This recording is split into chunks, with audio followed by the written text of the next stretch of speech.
These fighters were one of the most modern and best performing Italian designs when they appeared.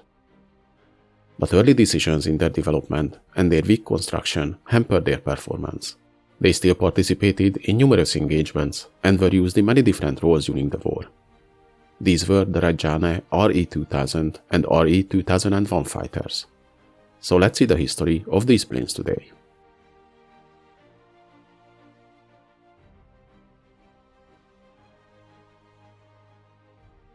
During the 1930s, many new aircraft was developed in Italy and entered service with the Regia Aeronautica, as the Italians, just like other military powers around the world, followed the changes in the aviation industry before World War II. Many fighter families appeared during this decade, and their development paths followed very similar directions, influenced by technological developments, ministry directives, and the political events.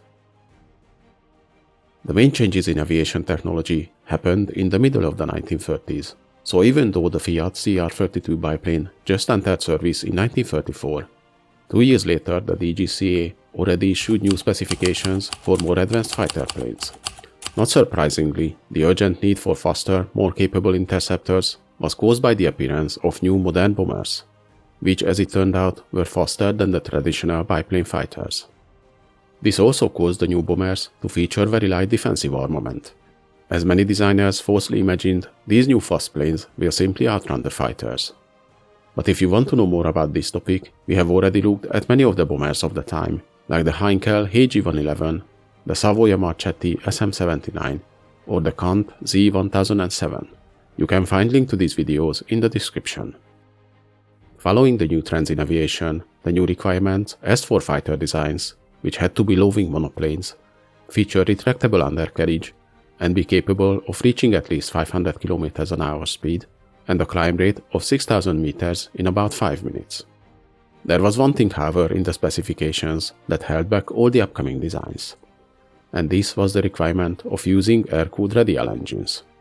This choice can be traced back to a 1932 directive, which instructed manufacturers to prioritize this type of engines over the inline liquid-cooled ones, which were deemed too fragile and unreliable at the time.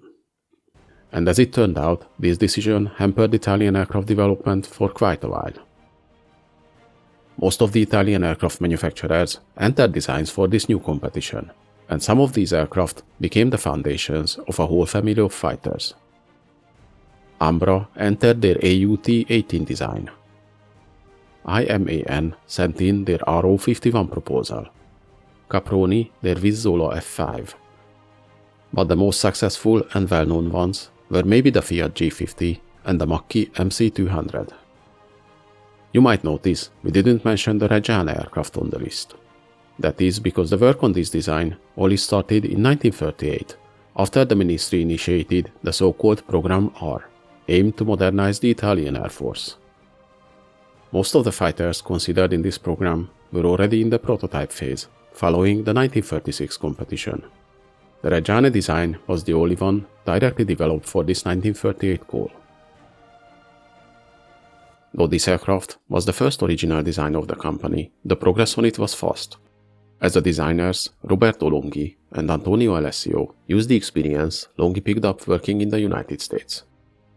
This explains the shape of the aircraft and its resemblance to the Seversky P-35. The prototype was built in just about 7 months, and already made its maiden flight in May 1939. The new plane was 7.99 meters long, with a wingspan of 11 meters. It featured a very streamlined fuselage and elliptical wings, which also housed the fuel cells. The fighter featured a 985 horsepower Piaggio engine, and during the trials managed to reach 514 km/h speed, a climb rate of 6,000 meters in 6.5 minutes, and had a range of 1,040 kilometers. Its armament, in line with other Italian designs of the time, consisted of two 12.7mm machine guns. In August the same year, it was delivered to Guidonia for evaluation. Since it was designed 2 years later, the new plane showed better aerodynamic efficiency than its rivals, and during the test flights it outperformed most other designs, not just other Italian fighters like the MC200, but even the German Messerschmitt Bf109. But the design was not without faults. Despite its great performance, the lack of structural strength and vulnerable wing-mounted fuel tanks in the end led to the rejection of the type. Though originally during the test flights, a contract for manufacturing 200 units of the type was laid out, the negative technical reports resulted in the cancellation of the planned order. Though the type was rejected and only a handful of these models were used by the Italian Air Force, this was not the end of the design. The government authorized the type to be sold to international customers, and several countries showed interest. Sweden purchased 60 of these planes, which they designated J-20. The British government ordered 300 units in December 1939, but this order was understandably cancelled when Italy entered the war in 1940 on the German side. The Hungarian government also ordered 70 units, and later even acquired the license to build the type themselves. These mostly served on the Eastern Front and in defense roles, until they were replaced by German Bf-109s from 1942. The Reggiane Marina also experimented with the type and developed a catapult-launched version, the Re.2000 CAT. These were converted from planes seized from foreign orders, and they were used on the Littorio-class battleships, Italia, Roma, and Vittorio Veneto. Though the Reggiane fighter had some use in various roles and had international orders, a newer type was soon developed based on this aircraft to overcome its deficiencies, and that was the Re.2001 Falco II.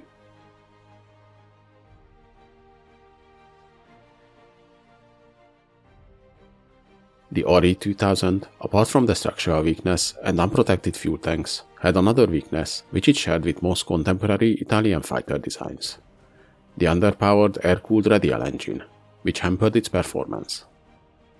Though the Italians put considerable efforts to develop more advanced inline engines, like the Fiat A38, but their development was troublesome and slow.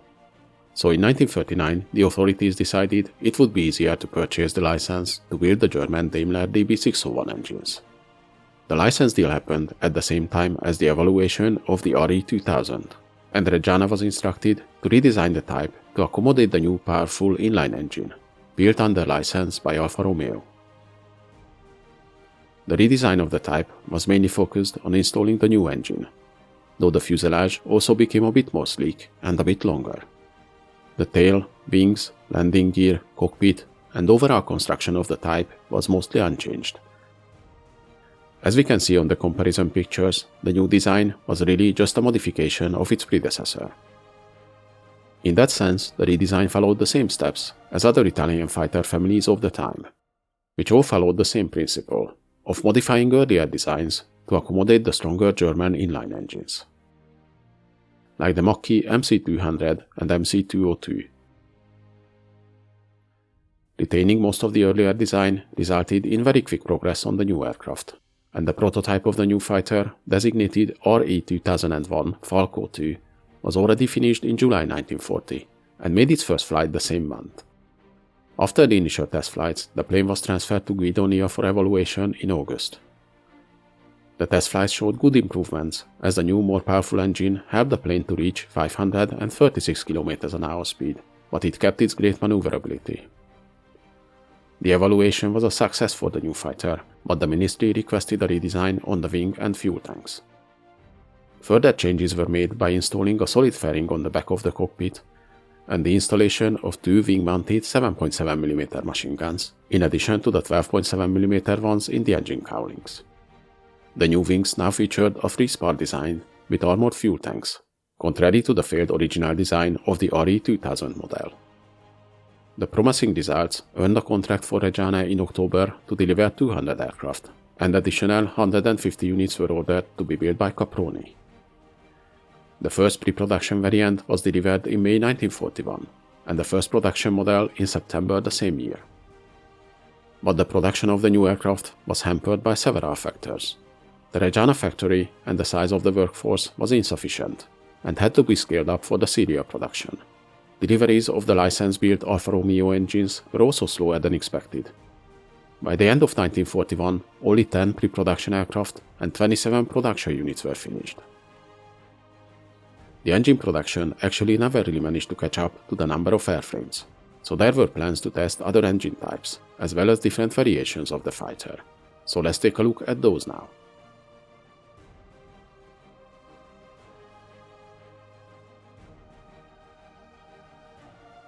The Re2001 was the original prototype. 2 units were built. During testing, a new low drag wing was designed, incorporating the radiators, and it was installed on the first prototype, creating the Re2001 bis variant.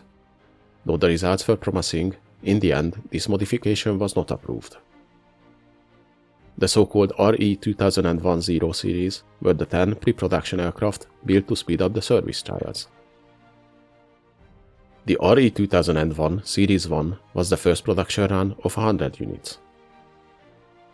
39 of them were built as Re2001 CB fighter bomber variants, featuring a bomb rack with the capability to carry a 250 kg bomb.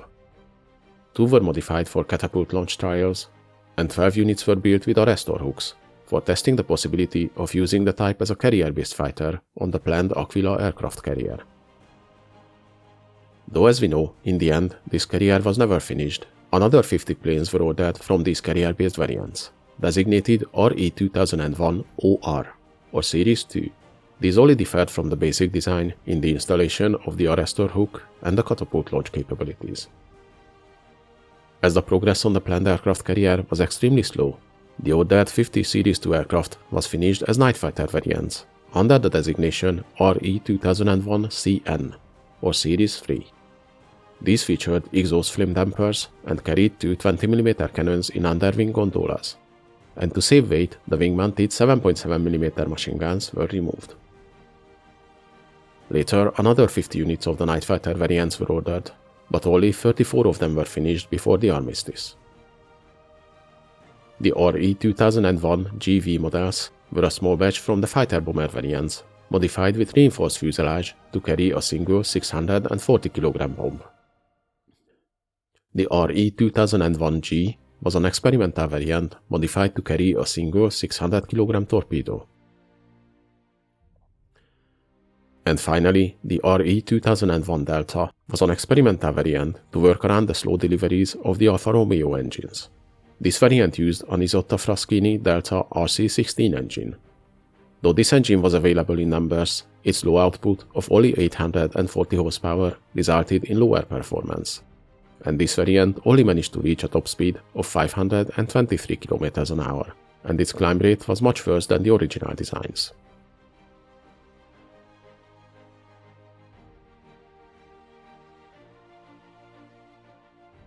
The Re2001 was 8.36 meters long, with a wingspan of 11 meters. It had an empty weight of 2,495 kilograms and a maximum takeoff weight of 3,280 kilograms. The plane was powered by an Alfa Romeo RA1000 RC41 liquid-cooled engine, which was the license-built version of the Daimler DB601, delivering 1,160 horsepower. With this engine, it could reach a top speed of 542 km an hour and a cruise speed of around 400 km an hour. The service ceiling of the fighter was 11,000 meters, and it had a combat range of 1,100 kilometers. Its armament consisted of 2 12.7mm machine guns in the engine cowlings and 2 7.7mm machine guns in the wings. Additionally, the fighter bomber variants could carry either a 250 kg or the modified variants a 640 kg bomb.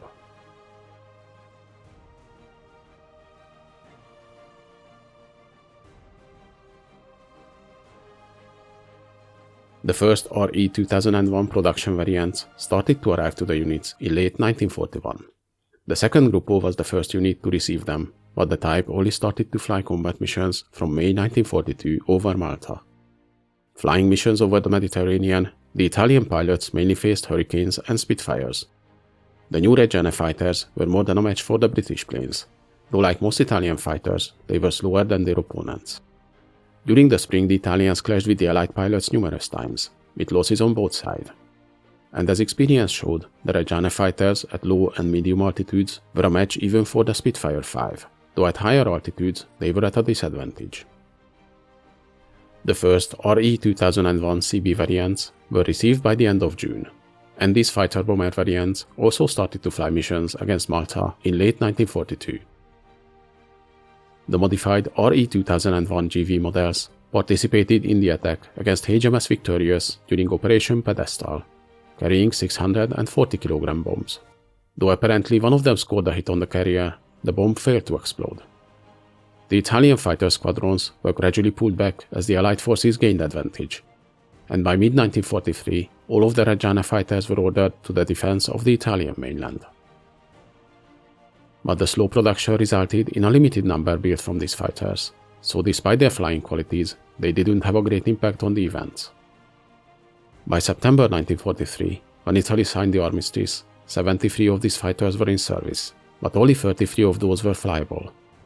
And the armistice also meant the end of the production for the type, with just 237 units built altogether.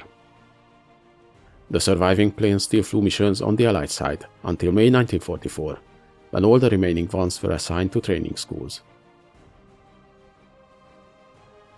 The Reggiane Re2000 and 2001 were some of the most capable Italian fighters of World War II, but their slow production limited their numbers, so they didn't have any meaningful impact on the outcome of the war. Hope you guys enjoyed this video. Please leave a like, subscribe to my channel, and in the comments let me know if there's any interesting events or vehicles you'd like to see.